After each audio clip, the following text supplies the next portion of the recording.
It's the end of 1985, and it's been a pretty good year. 16 years old, and pretty much ticked all the boxes straight out of the box. So I recorded an album in a recording studio, proper recording studio, big mixing desk and everything, what everybody dreamt of doing if you were a musician back in the 70s, 60s, 70s and 80s, and even the 90s. So big recording studio.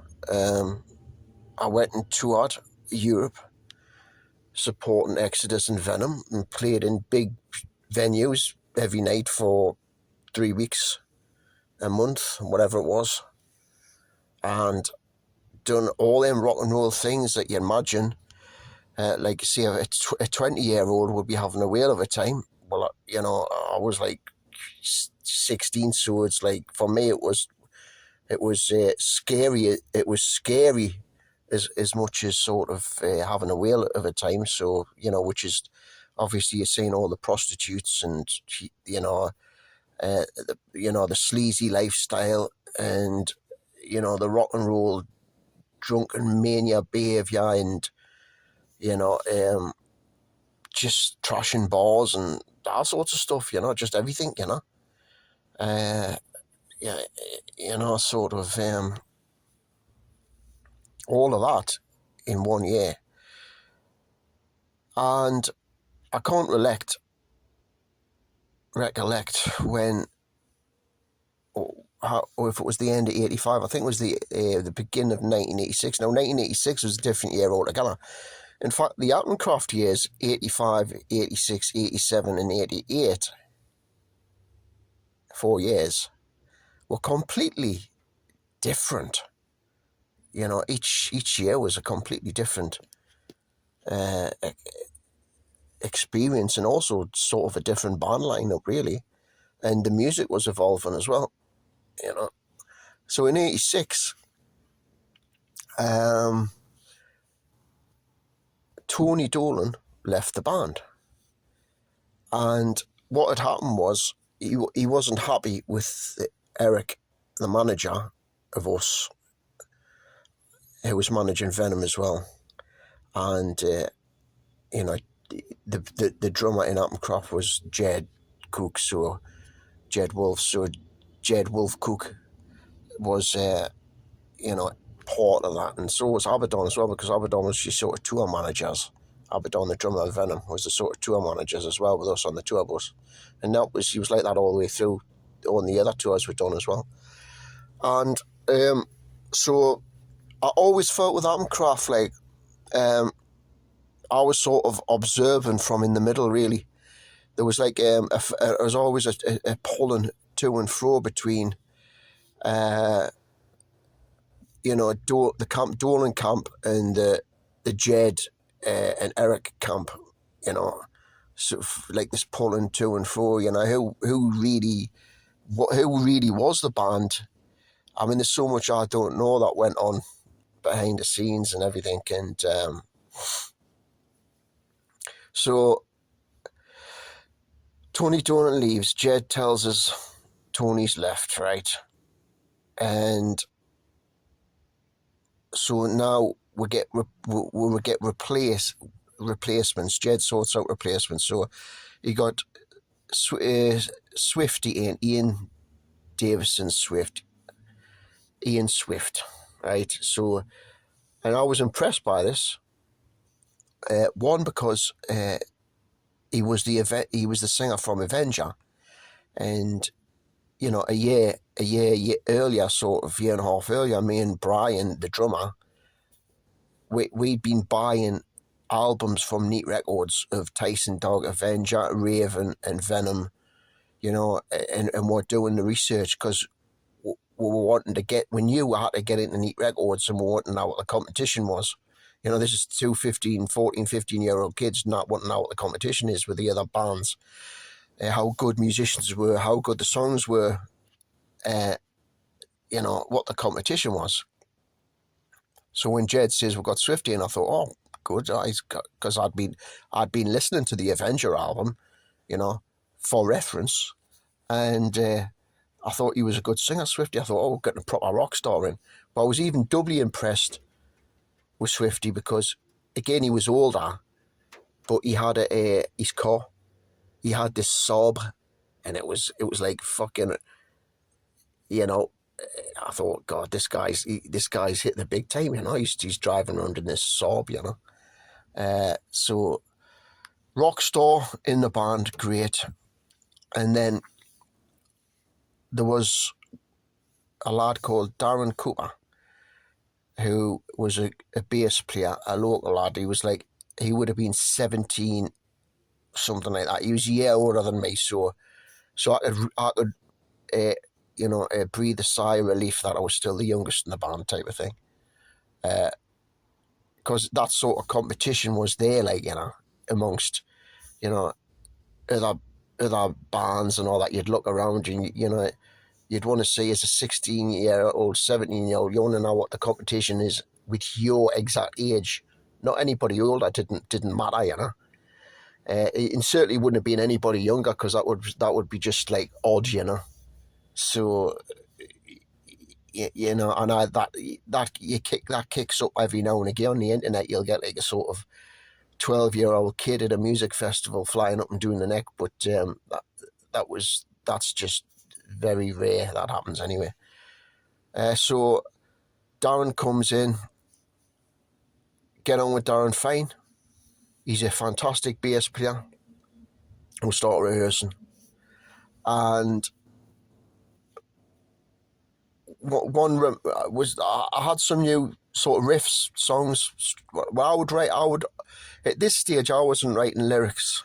I was writing, or particularly vocal melodies. Really, I mean, I could, but I was wanting to learn the craft of the heavy metal, you see. So it was all about songs, writing the songs, which included all the riffs and also the names as well. I like to come up with the names as well. So at this time, as the four of us are now rehearsing, and it's the beginning of 1986, I came up with the riffs for Queen of Death and Protector. So, and I remember as we were sort of playing Queen of Death, and Swifty had put his own vocals, you know, and I think it was a little bit of collaboration with Jed as well, like when he on the sort of how the vocals would go. Although I'm not sure about that, but I remember running through the song, and I must have put which I would do. I would put the songs in musical, all the songs basically onto tape cassette, and you'd give the tape cassette to the singer, you know, and then they would write the lyrics and the melodies over the top of that. And I remember, like, in the rehearsal, we're running through Queen of Death, and Abaddon, Tony Bray was there, you know. Tony was always there, like, you know. Whatever was going on, he just loved his music and that, you know. He wanted to be involved in everything. So I remember him saying, I think, like, say Jed or somebody was saying, like, oh, it needs to stop there. You need to go into it just needs to be 4 bars and then go into the chorus. And I must have been sort of not so sure about that. And then Abaddon, Tony said, no, Rob, you know, it really needs to go on, like, into the chorus there, like. And because Abaddon spoke up, you know, I thought, oh, well, okay, then it must be right, you know. So I suppose you could have a little song credit for that. He probably did anyway, and I didn't. So that's what was going on there. So there was songs being rehearsed. We're going to do a new album. Now, the album would turn into an EP, which was like, an EP is like a small, there's less songs, right? Now, I think Neat Records was sort of, I don't know what was going on anyway, but there was the talk that, you know, if you do an EP, it's going to be louder because the grooves are going to be wider in the vinyl. right? So I don't know. Anyway, it was an EP of something like 5 or 6 songs, and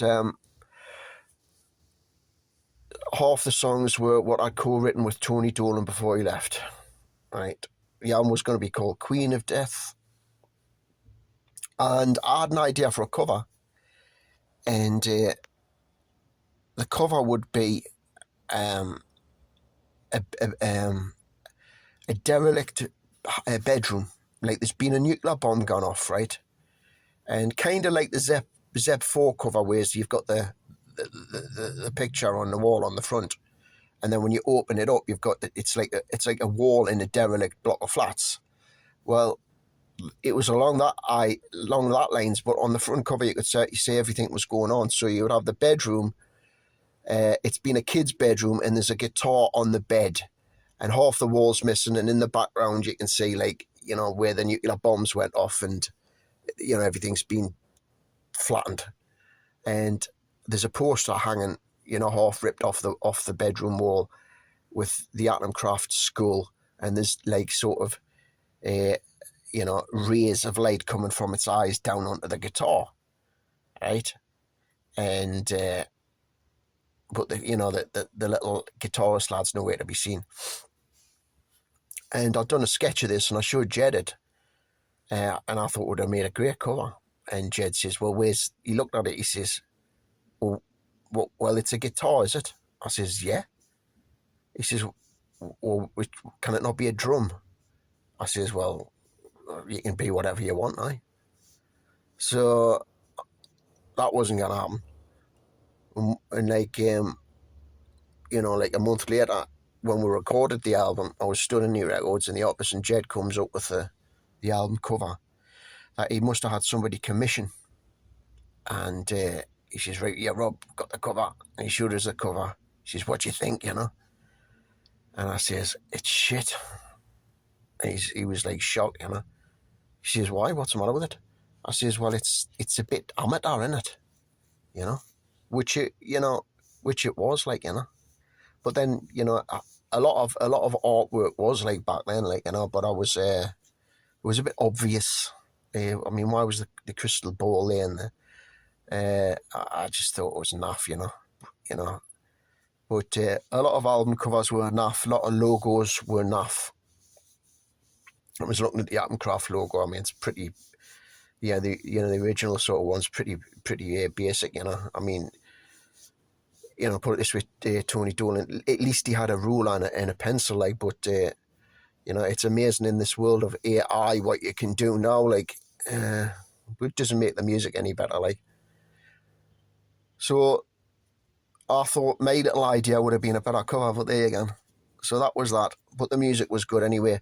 The production was handled by Kevin Ridley, who they brought in. Now, I don't know what the politics is there, but Kevin hung around, like, for in doing other production with other bands. So, but I was very impressed with Kevin, because he was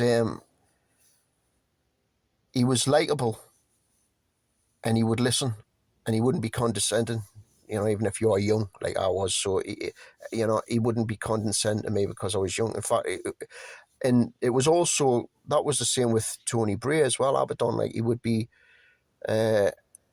quite often he would ask us, what do you think, Rob? You know, because he knew, like, I was the pulse of the youth, you know. So that was clever that he done that. Remember one day on the tour bus, he was talking to Exodus or somebody, some of the American bands. He was going on about they hadn't heard of Status Quo, and he was saying how great Status Quo were.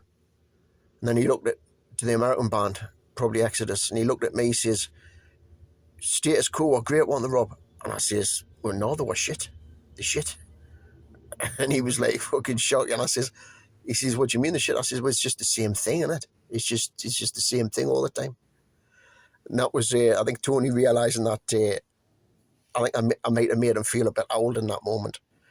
Because, you know, there was, I mean, I didn't know why I was into Status Quo, like, fucking hell. But then I find out Paul Weller was also into The Jam was also into Status Quo. There's a lot of them into Status Quo. Like, I never got Status Quo. So what we're doing now, so we've got the albums recorded. Kevin Ridley's done a great job. The songs sound powerful. I mean, it's what I wanted for the first album. You know, you could actually hear the guitar. The whole thing was a powerful, punchy mix.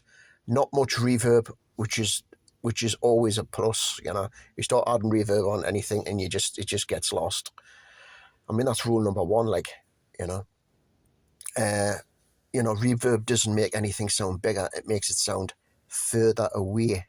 You know, so you've got powerful EP, a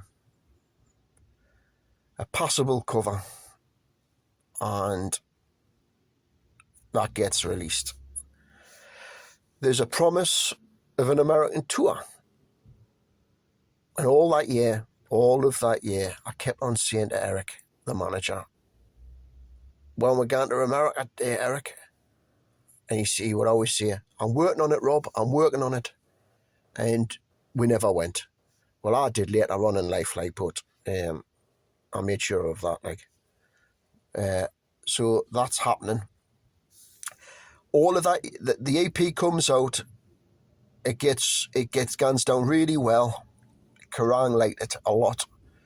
And it was just like Lee, the singing, everything was just sort of light years ahead of the first album, you know. So it was a massive jump. And I'm still asking Eric, when's the American tour happening? I'm working on it, Rob, I'm working on it. And still it wasn't happening. And I was getting frustrated with this. I don't know what the hell's going on here, you know. And you know what?